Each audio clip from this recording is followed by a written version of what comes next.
Hey guys, I know it's been a while since I posted a video and recorded. There's been a lot going on, family in town, the holiday weekend. My son was home from school for a few days, so I haven't really had the time. But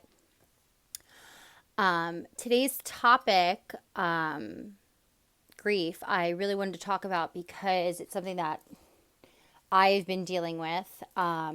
I've been dealing with it for a long time because grief is something that never goes away. It's something that we constantly will have to deal with for the rest of our life when we do lose someone.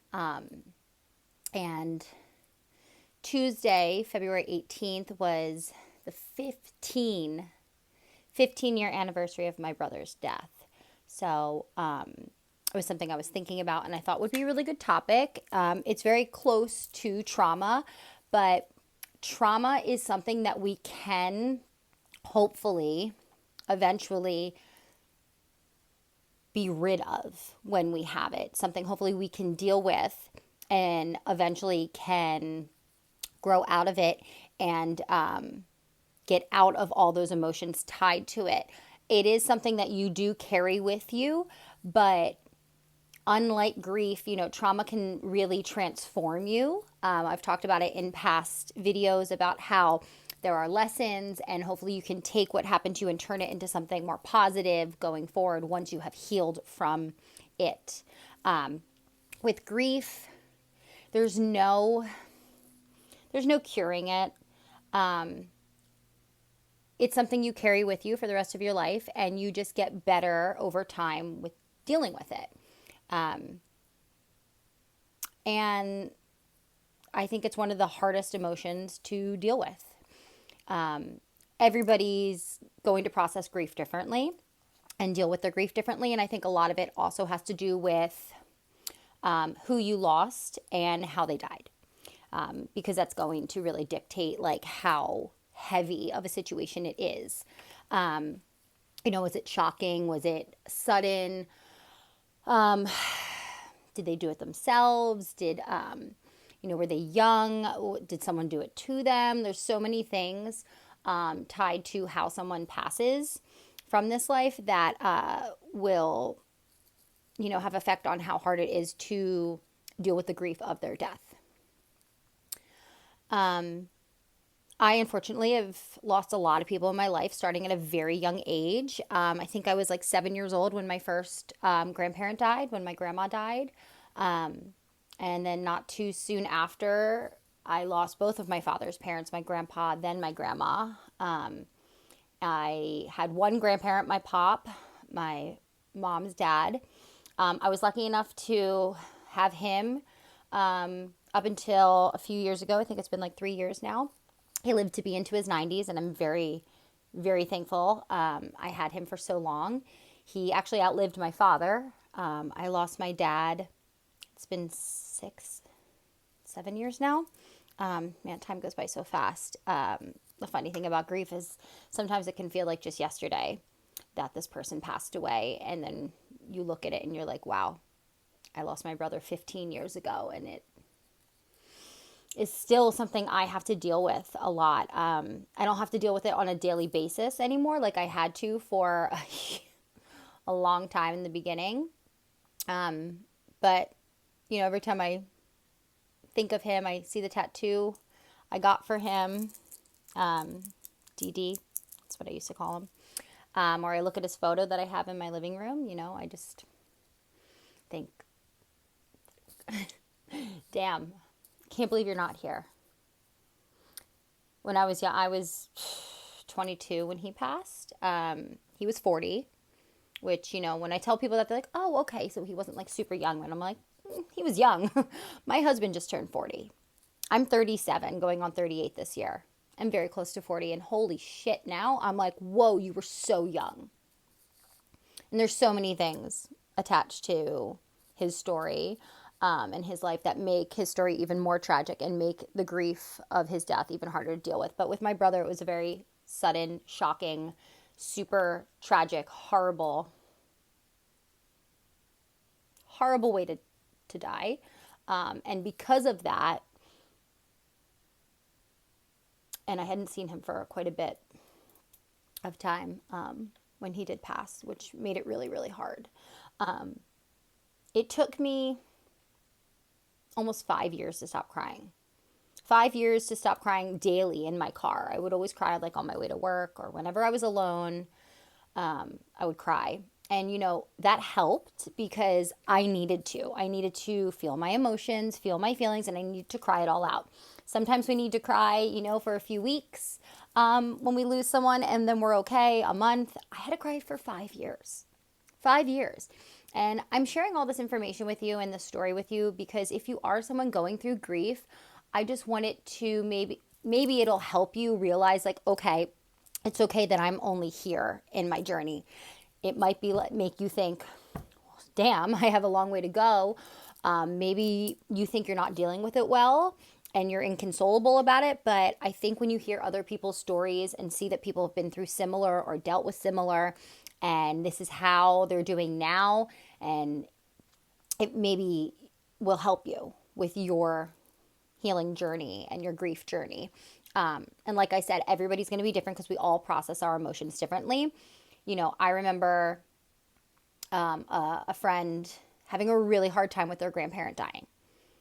And their grandparent they were just really close with their grandma. They loved their grandma.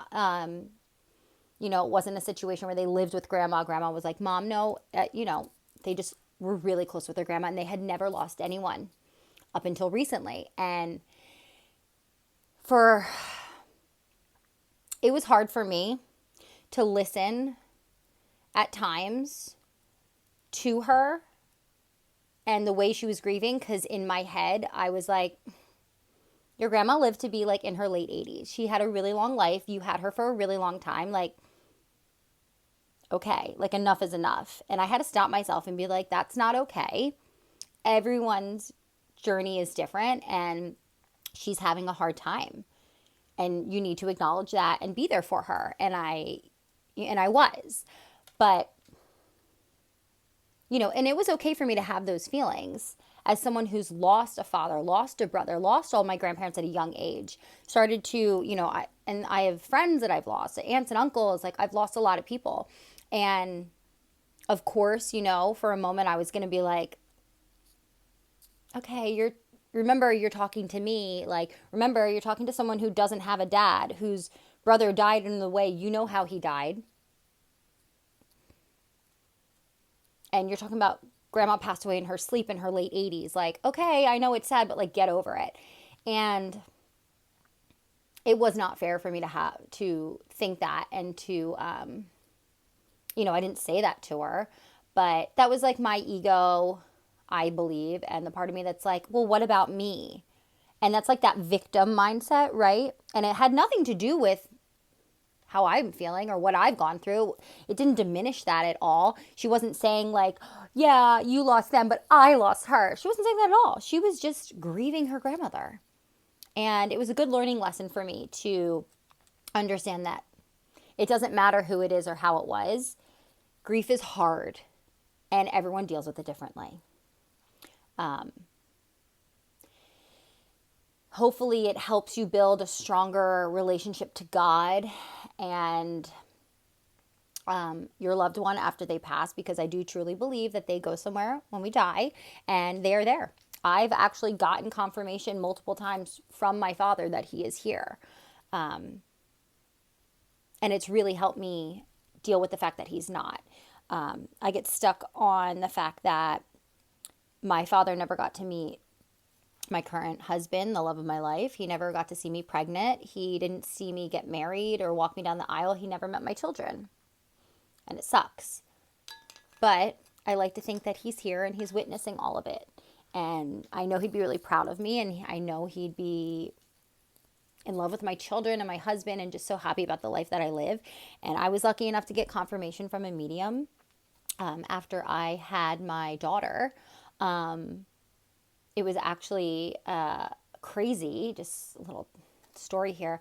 It wasn't a medium that I paid or went to go see and asked for this information. It was someone that I'm in there. It's someone actually I follow on Instagram, and I'm part of their community. And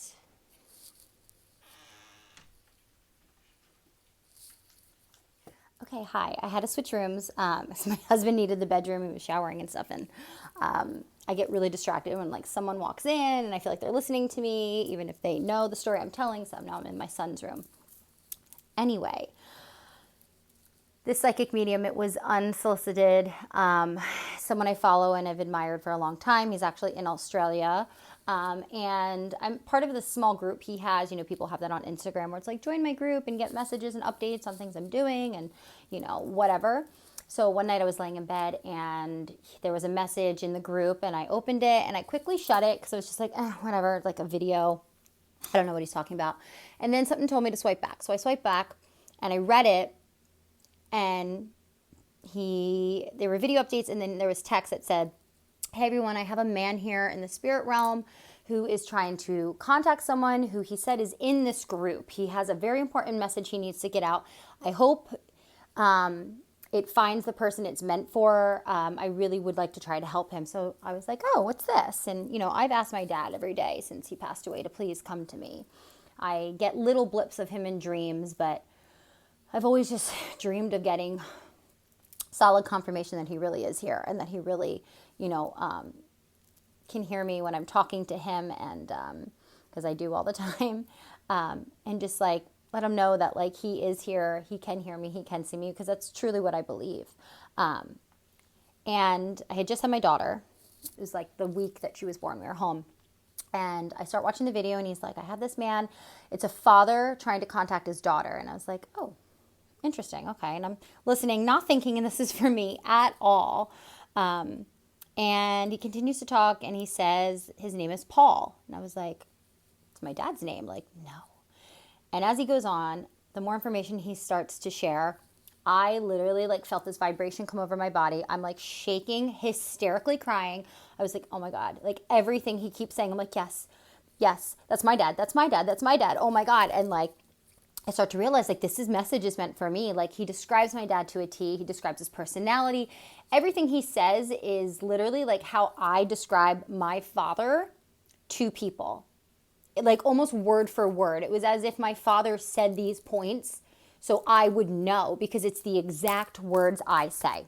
It's like, it was mind blowing. It wasn't just like, oh yeah, my dad could be described that way. It was like, no, that's how I describe my dad. It was as if I was talking about my own father.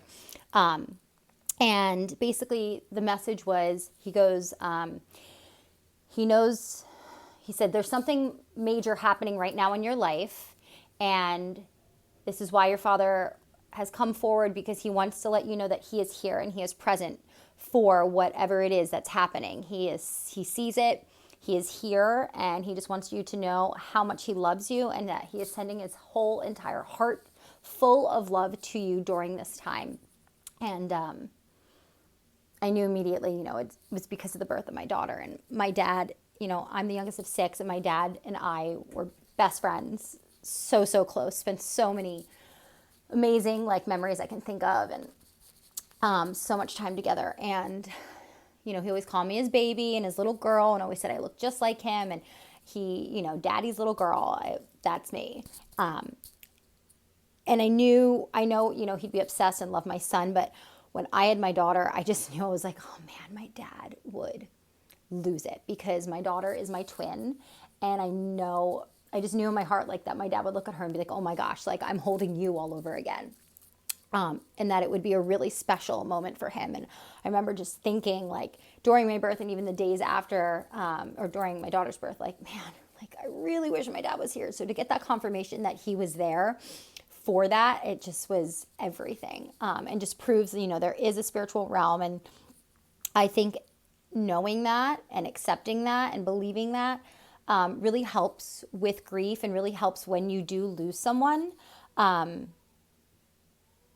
It makes it a little easier of a pill to swallow to know that they're not just gone forever, that they are, you know, they are somewhere else and they're still here. They can hear you, they can see you.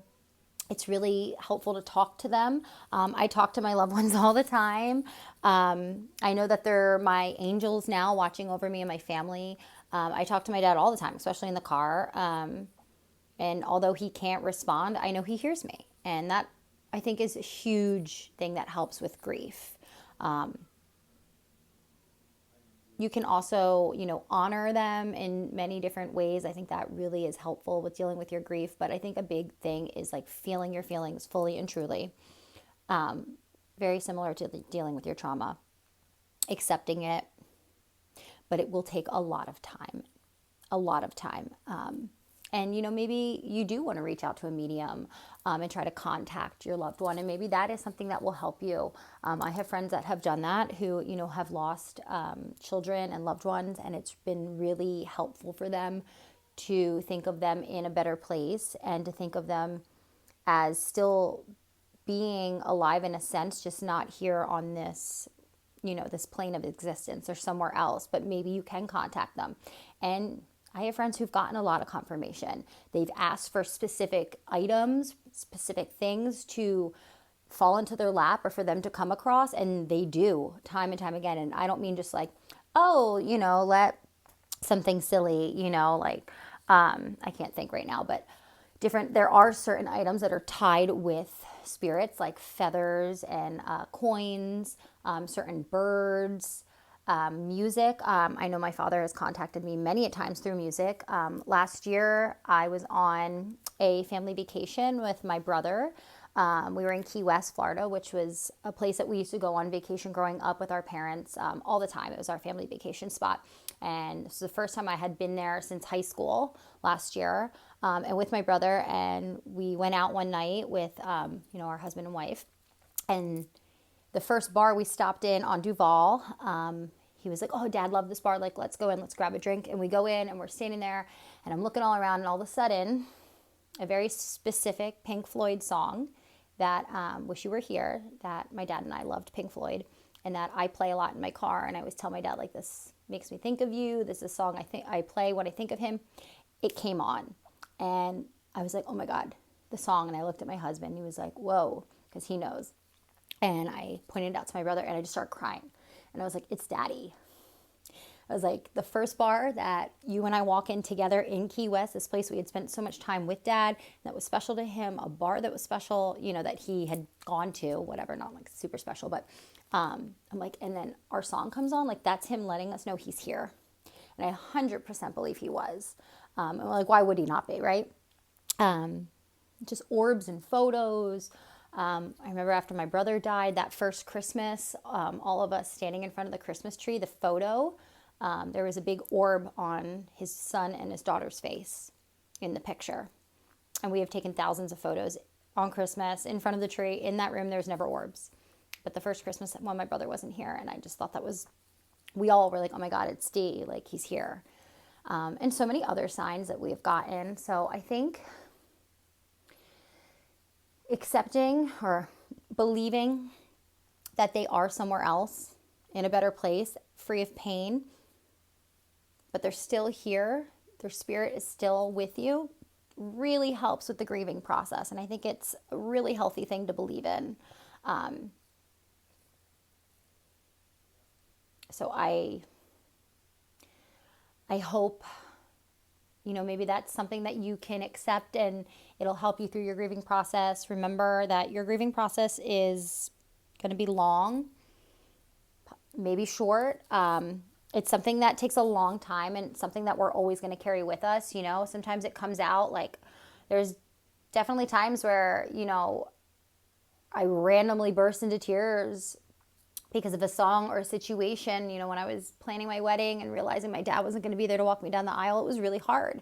And anytime I go to a wedding and the bride dances with her father, I get really sad because I didn't get that. And it doesn't matter how, I'll be doing that forever, I'm sure I'll cry my eyes out at my daughter's wedding when my husband dances with her.